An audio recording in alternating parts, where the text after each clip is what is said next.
Hey, welcome back. Let's look at another piece of this equipment from the IBM server. This piece here is out of the same rack as the last piece I did the video on, the power distribution 1.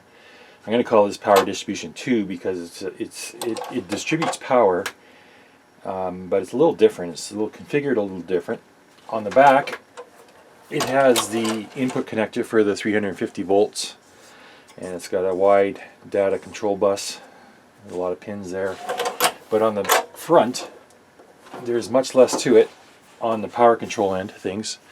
There's two outputs, and I suspect these are dual outputs, J10 and J11, I think. J8 and 9 are blanked out. 6 and 7 appear to be fan connectors. I'm going to confirm that when I look at the J5's blanked out. J4 and J1, J2, J3 seem to be all data connectors. This is probably back to the host. So this might be just a piece of equipment that compiles all the information from the other power distribution circuits and sends it back to the host. That's what I'm guessing anyway. I don't know for sure. It's got some LEDs on it. Some power LEDs here, more LEDs, and a little switch. Not much to it. So we got J6, 7, 10, and 11. Let's see what we got on the back here. J6 is a 235 volt AC 3-phase, and that's a 1.5 amp output, so that's for a fan. J7 is a 5 amp output. 4 amp full load at 350 volts. J10 and 11 are dual J10 and 11 are dual 6 amp outlets. And then there's a J12 which is 12 volts at 1 amp, and there is no J12 on the front here. So it must be an internal thing. And we also have two MAC addresses. So I'm assuming the MAC addresses are for the links back to the host, so they communicate back and forth. Let's get the lid off this and see what's inside. Constructed the same as the other one. It's inch high form factor. Cross flow ventilation. Holes are punched on the sides only, on both sides, and the back has only the 350 volt power connector plus control and data. So let's pop the lid off. Alright, got the screws out. Let's see if we can open this up. Insulating sheet. It's pretty typical. What we got inside?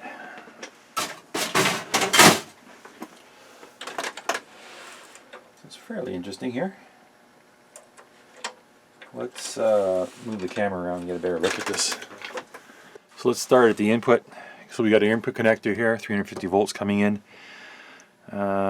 We got two fuses here for this channel, two fuses here for this channel, so that's our 4 channels. Somebody's hair is in it. Here's one channel here, one fuse, and then this one fuse controls this area here. I don't know what value that fuse is, I can't read it. Can't read it. Let me see if I can get a squint on this.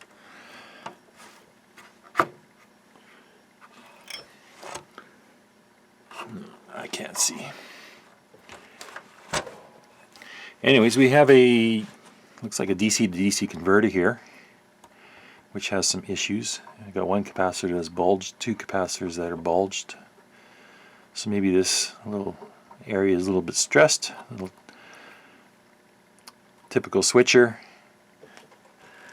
We've got, where's the MOSFET? I think this is the MOSFET here. And then this is the output rectification and some capacitors and some filtering. So I think this is your 12 volts 1 amp, did they say? It was on the back, I can't remember. But anyways, like the first one we looked at, we have 2 channels of control here. This is, let's have a look at this. This thing's too big for my bench. Input. We've got population here for a third, I guess, maybe channel. But we have 2 channels populated. Probably using the same insulated gate bipolar transistors, which I believe is correct. And then it goes out to the output here. It's a couple of filters and out it goes. No, sorry. Yes, out it goes. This is the output. 1 channel here. The circuit, regulating circuit, or switching circuit, whichever it is.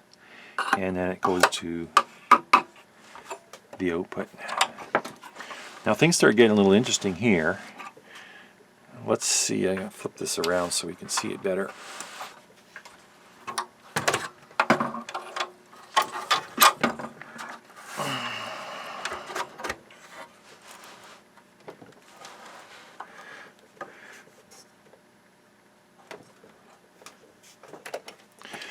We've got a whole load of control and data pins, and these are set up with a bank of 1, 2, 3, 4, 5, 6, 7, 8, 9.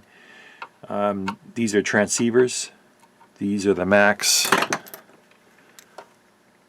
Yeah, the 3071 transceivers that I talked about in the last video. So these are bus transceivers, 9 channels of it, and it's coming through these pins. This is bidirectional data going through here. I don't know. This is probably collecting from the other power controllers. They're being concentrated here, and then they're probably being fed into this transceiver here, this host adapter. This power supply looks like it takes in 350 volts, and it converts it into something less than 35 volts because these are 35 volt caps. And these are 6 volt caps, so it knocks them down quite a bit. It's probably to power the circuitry here. I'm guessing that's all it's for. And like I said, I got 1 cap here that's bulging. Looks like it's failed. Another one here, maybe that's bulging. So there's a little bit of heat concentration here around this area. Optocouplers. And these, I believe, are these are rectifiers because they're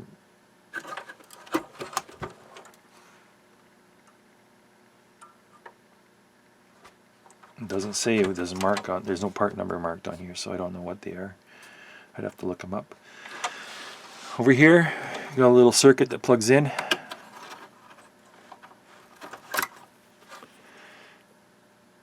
This looks like a little boost buck converter. Delta Electronics. They don't have...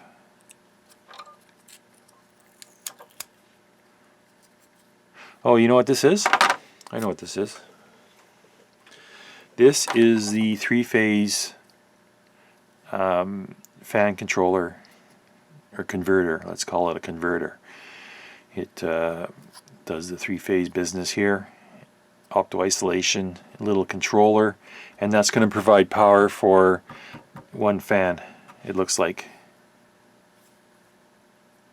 And it's just a little replaceable module that they can slap in. If it fails, they can just come in and put another one in. Now to the business here. I need to get a Torx screwdriver. This looks like just an adapter to provide connection to a host. Probably concentrates all the data from all the lines and provides bidirectional back to a host controller. Okay, let's pull this out. We have a battery backup.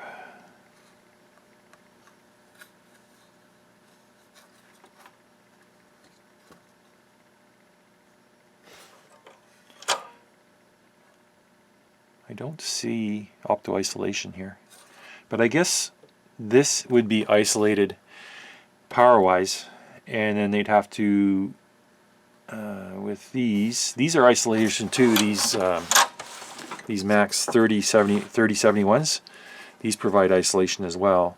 So I guess this would all be isolated from the 350 volts, and it just looks like it's got a little bit of power conversion here. It's got inductor, a little control chip, capacitor, and looks like it's just got, yeah, it's pretty basic. It's got memory chip here, and I believe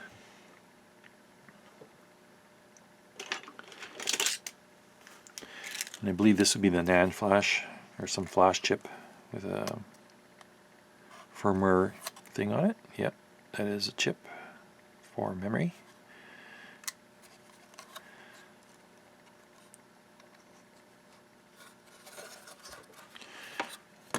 And this will be the main controller.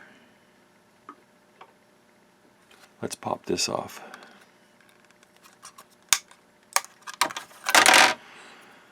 So it's a flip chip. It's a fairly big die on it. It's about 10 millimeters squared. Let's see what chip this is. I don't know anything about these chips, but I might just look it up if I can find a part number. Take the heatsink off. So it's IBM chip, made in Canada.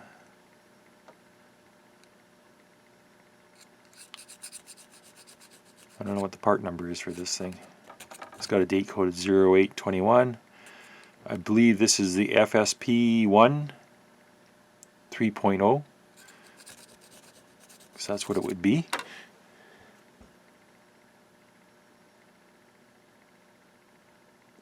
I don't know if there's any data on that chip. It might be real proprietary IBM spun. It's got IBM branding on it, and it's got made in Canada. I didn't know IBM had a plant in Canada that made chips. I know a lot of other companies have plants, and they just rebrand them IBM. This is actually a copper heat spreader. If I take a little knife and take a scrape at it, you'll see it's copper under there, and all it does is it spreads the heat from the die itself to the heatsink. So we have a little controller built in here that interfaces with the outside world, so that all the monitoring and control data can be controlled and probably monitored, and all the alarms are set up through this.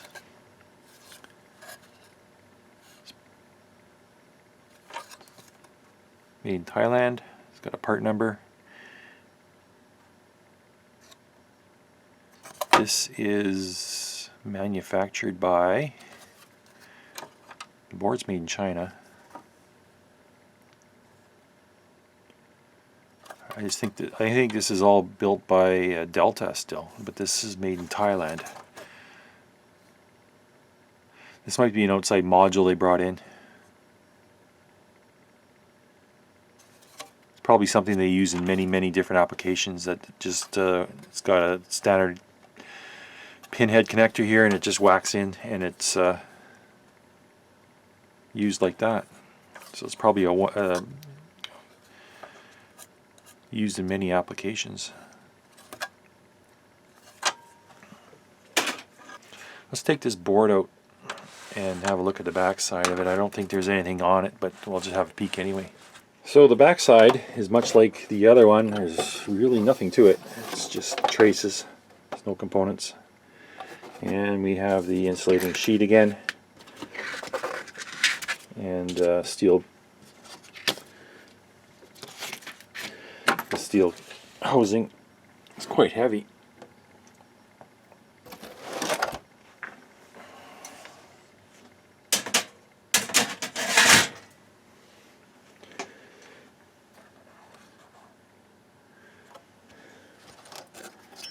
What I want to do is I want to remove one of this capacitor here that looks like it's failing, and measure it to see.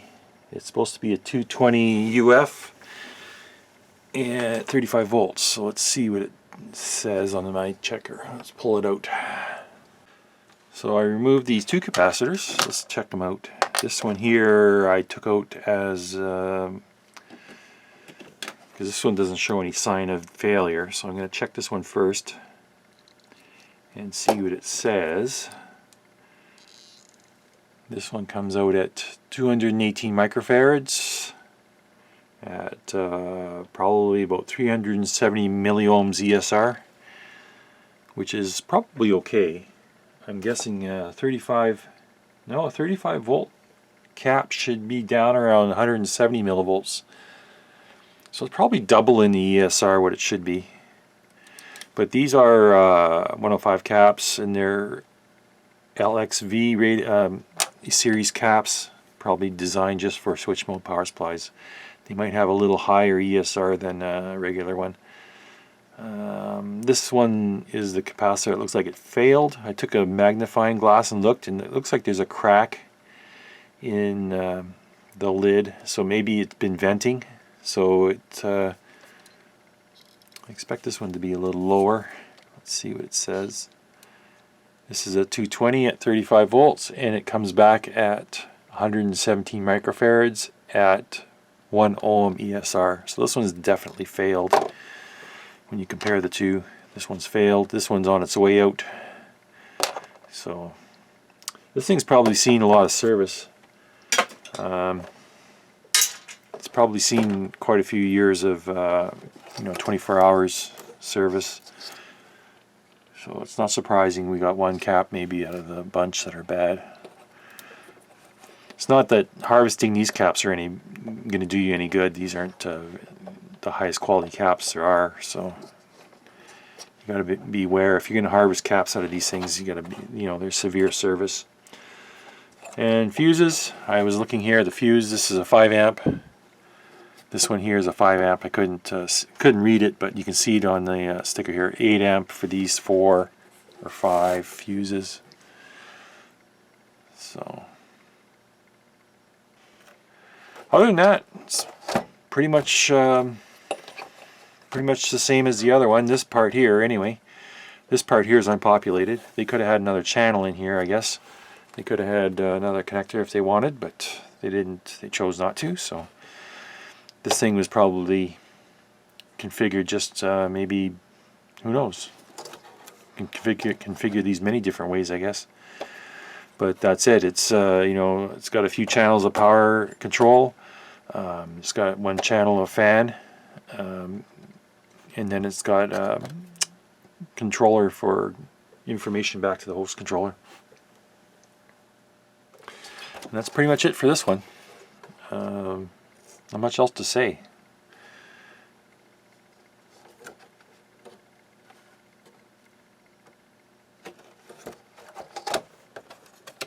I kind of find this interesting. I don't know why they would do this module when they have lots of real estate here for building a circuit.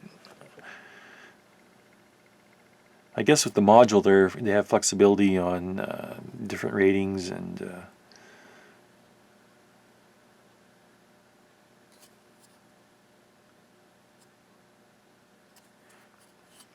these three are tied together, and everything's connected on this pin. 1, 2, 3 connected to this pin, and it's driven probably. Well, that's not driven. This is your gate. This would be the other drain or source. I'm not sure.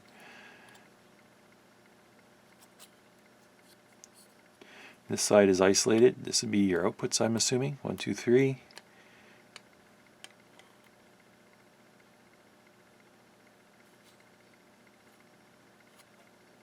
This might be power in. Power in or ground.